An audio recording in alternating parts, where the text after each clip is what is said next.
I'd like to introduce Dr. Robert Lightfoot. We know him as Sam. He's an anthropologist, and if you have anything to hide, beware, he is also a criminologist and an associate professor at South Georgia State College. He received his PhD in criminal justice from FSU in 2007. He is an active researcher in the fields of sociology and criminal justice, and getting him more and more active in the field we're here to discuss today. He is also a research and consulting archaeologist, European contact with native cultures being his major focus. If you cross paths with him and you don't want to do that, he also teaches and practices judo, jiu-jitsu, and European swordsmanship. So, I'll turn it over to Sam. Lacking tools, information, and hope, the results of the first attempts at colonization and exploration in La Florida, and later improvements. Now, how many can name the first colony east of the Mississippi?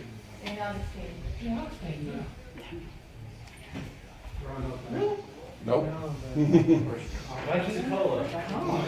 First colony. No. Midland. Okay. Post-Viking. Okay. Post-Viking. Anyhow. Events. Now, we'll come back to that question in a moment, but first, one must have the skills to use raw materials, turn them into the desired finished products, and manage the enterprise in a way that does not undermine the collective or survival itself. There have been attempts at colonization and military entradas into this area of the New World that failed miserably because they did not plan properly or had the correct tools. Some were successful, some were not. I'm going to give a breakdown on the early ones. Historically, lack of planning for future needs harmed many. Only later did attempts become successful. That's where St. Augustine comes in. That was a successful operation. And skills and tools were imported and adapted. St. Augustine's still there. You can walk to the Castillo. It still functions. Now, these examples going from the conquistadors to stable colony should illuminate and caution planning as we go out into our own version of terra incognita, the unknown land. Next slide, please. The first colony was ALLYÓN's colony. Lucas VASQUEZ de ALLYÓN, Knight of Santiago, had a colony on the barrier islands of Georgia, which did not last very long, I'm afraid. I'm afraid that's a bit small there. But ALLYÓN prepared extensively for what he thought would be a successful colony. He brought livestock, he brought tools, he brought weapons, and before it was finished, they wound up losing 75% of the personnel and almost 100% of the materiel. Now, this happened because the tools they brought to work with the wood would have worked fine in a hardwood forest. But the scrub islands of Georgia, most of the trees are about as tall as I am. Very little good wood there. Horses, so essential to the Spanish lifestyle. In a constantly wet environment, their hoofs rot. Tools, which might work in other environments, did not work. Brought plenty of olive oil though, 6,000 liters. The Spanish thought they were starving if they didn't have olive oil and wine. Also, olive oil was needed for lubrication, armor protection, and other functions. African slaves were also imported, probably about 300 of them, and were not recovered. And How many have been to the barrier islands of Georgia? They're composed primarily of what? Sand. Yes, try growing a crop on sand. They thought they were going to set a farming colony down. What happens? So there was that. Then there was also the problem that they had maps. The maps were inaccurate. They had what they thought was a stable relationship with the Native Americans. Politics changed while they were there. And unfortunately, we also had problems with water. How much water are you going to find on the barrier islands? Not the right kind. Drinkable water. The strategy was to bury a barrel in the ground, and everything would drink from it. That includes drool-producing cows, horses, and people. Means to say disease was a major issue. And cows drool like you would not believe. One strategy they had for dealing with the contamination of the barrel wells was to put eels in them, which ate the algae, but if you can imagine a Andalusian war horse drinking and then suddenly getting an eel stuck in his mouth, that could be a very bad situation. They also had the problem that once ALLYÓN died, they didn't know what to do. They had to be evacuated back to Havana. Next slide, please. Now, basically, there was also a refusal to exploit the local food resources. The Native Americans were using a flour made from acorns. They wanted wheat. They would not change their dietary habits to suit the environment. So, next slide, please. Even housing itself became a problem because the wattle and dove technique that worked in Extremadura requires a dry environment. What do you get on the Georgia coast? A not dry environment. You put it up there, falls down. Leadership collapsed. He was in charge. Everyone took their orders from him, and then when he died, they didn't know what to do. Next slide, please.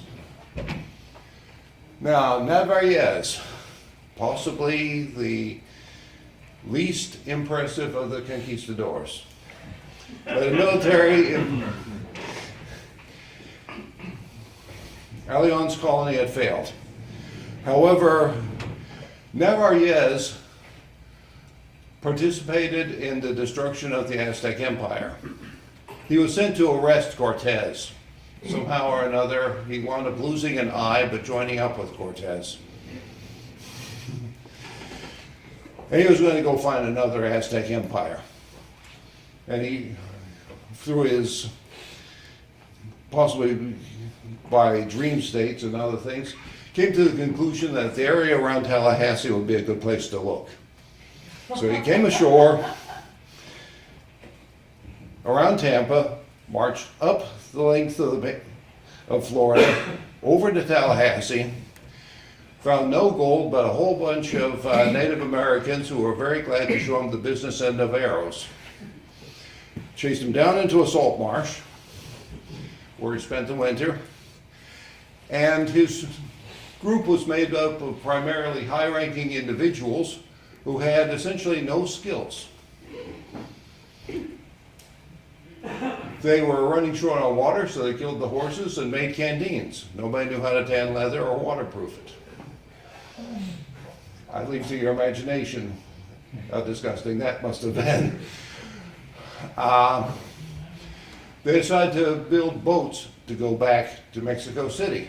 Nobody knew how to build a boat, but they did it anyway. Of the 300 men that went with him, 4 made it back to Mexico City. However, the quote-unquote wrong that was done to him by the locals gave the excuse for De Soto to come in. You've heard of Hernando de Soto, right? Now, he came ashore at Amba again, but much better armed, much better provisioned. Intelligence was much better, and he used a different approach. Rather than having an autocratic rule with everybody under him following orders, he would break the group into teams, send them off doing different things. Next slide. Okay, next slide.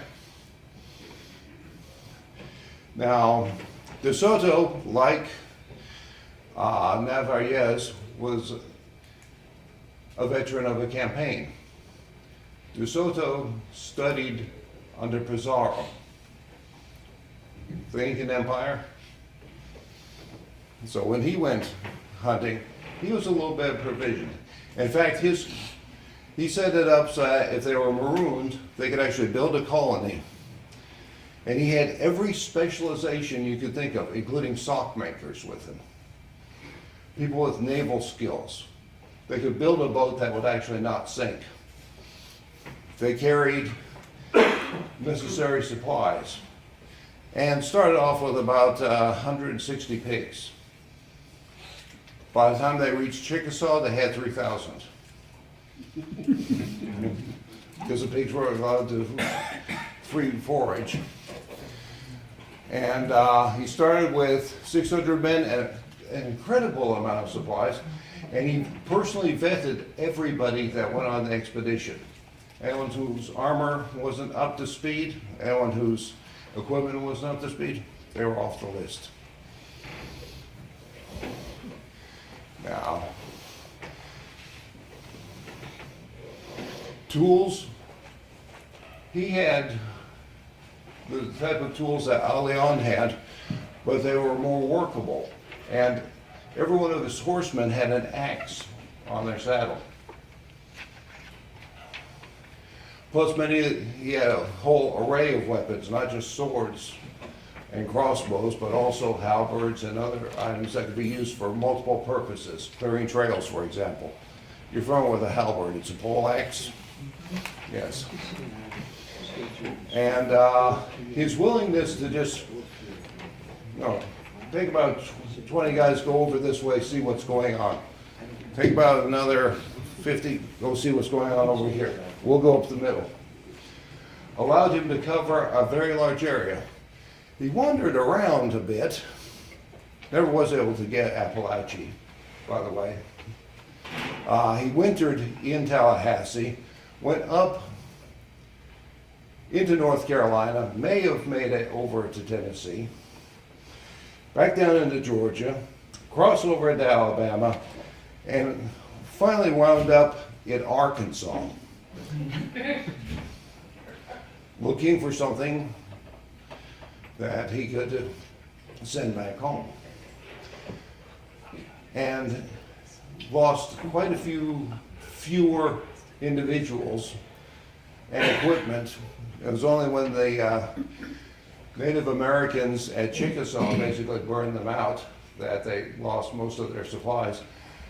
And with the multiple skill set he had, or either his men had, they were able to reforge weapons and build the bellows and everything using cannons and bear skins. Resourcefulness was rewarded by survival. Next slide. Thank you. Now, he eventually died on the banks of the Mississippi River and was buried twice. Only De Soto could manage 2 burials. His men walked back to Mexico City from the other side of the Mississippi, from Tampa to Mexico City, and only sustained about 50% casualties, which is pretty remarkable when you consider what happened with NARVAEZ, where 300 set forth and 4 made it back. Now, later attempts mentioned St. Augustine. Menendez, also a Knight of Santiago, learned from the problems of previous attempts. He had supplies. He also used available materials.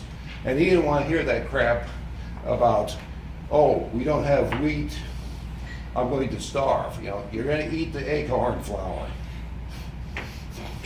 He made it work.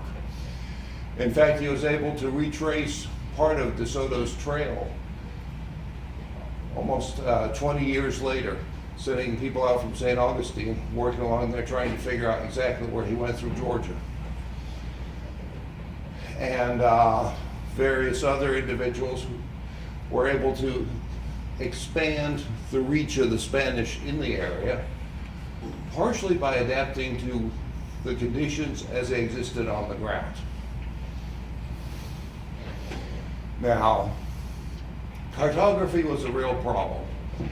The intelligence of the Native Americans, change in politics, plus also just the maps themselves. When you can't tell the Apalachicola River from Mobile Bay on a map, which is part of what the problem was with NARVAEZ. His men were able to find the Gulf of Mexico, but they couldn't find the resupply ships. We think they might have been waiting over around Mobile, Alabama, whereas NARVAEZ's men were right below Tallahassee on the St. Marks. We're talking about a different time zone. And the same thing happens on the Atlantic coast too. The maps are terribly inaccurate. Whenever we go off this planet, we're going to have to understand that the map may not be the territory.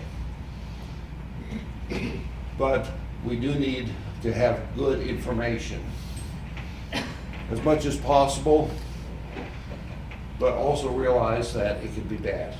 You know, the information could be outdated. Next slide, please. Physical needs must be adequately supplied. You've got to have water. You've got to have salt. Salt was a real issue with many of the Spanish campaigns. I've worn armor in this area, marched for hours, and I have seen people just fall out.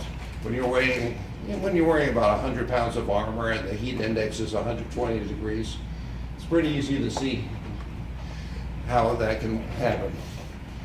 But the skills to extract the supplies are going to be important.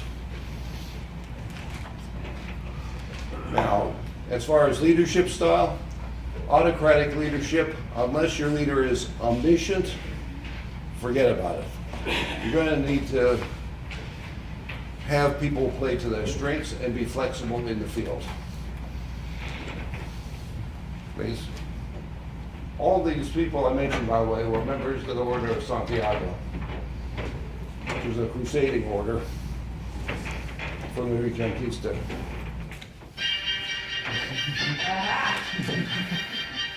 A little flashback for some of us.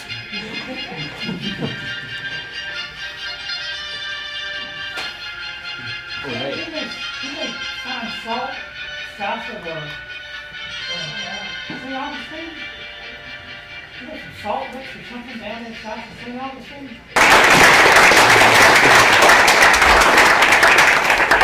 And I love Procol Harum. Yes.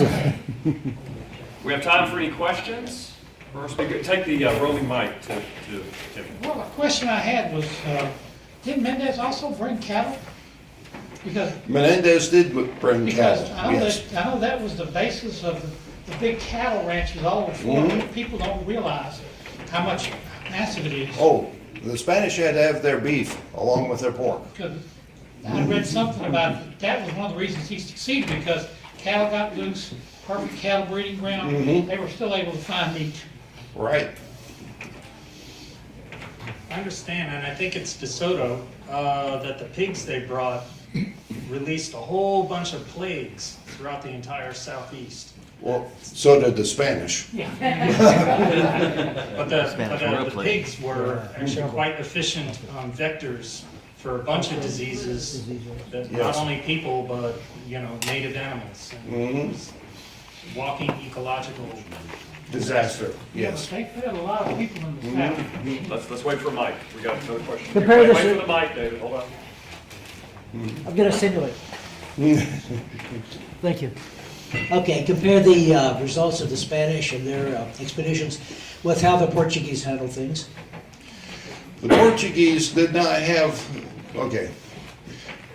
quite as good a luck in the New World, mainly because of just lack of resources to expend for colonial purposes, whereas Spain was able to just throw people at the problem. But per dollar, Per dollar? per real, per, Per real, I'd say that the Portuguese, say down around Brazil and that area, were very successful. right.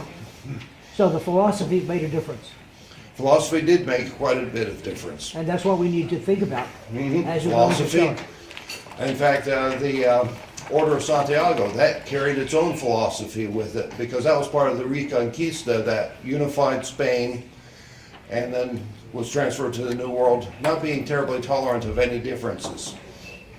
Last question. How many of these expeditions do we have no real history about because there were zero survivors? That we might only have records from shipping manifests in Spain, for example. Well, my specialization is southeastern archaeology, but I imagine there's probably about, if I were to make just a guess, probably about 15 that we have almost no records of. If you include the Southwest and down into South America. Very good, thank you.